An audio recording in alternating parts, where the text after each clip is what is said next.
In this video, I am going to show you how to connect router to a T-Mobile home internet. So, of course, most people connect their own router to get basically a better Wi-Fi coverage, more Ethernet ports, or better parental control, or just some mesh Wi-Fi support. So the first thing that you would like to do is basically locate the Ethernet ports on your T-Mobile gateway. Depending on the version that you have, all of them has it. For example, the yellow one. So find one of the internet ports, and this is where the cable will connect. Then you would like to connect the Ethernet cable. So take an Ethernet cable, connect one end to the T-Mobile gateway and the other end to the router 1 or WAN or internet port. And do not use the router LAN port, use the one, which is the internet port.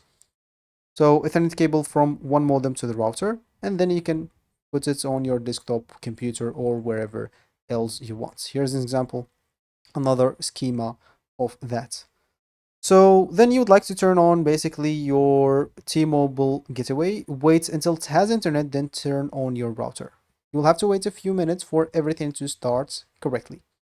Then we would like to open our router settings. It usually will be 192.168.1.1, or instead of 0.1.1, it will be 0.0.1.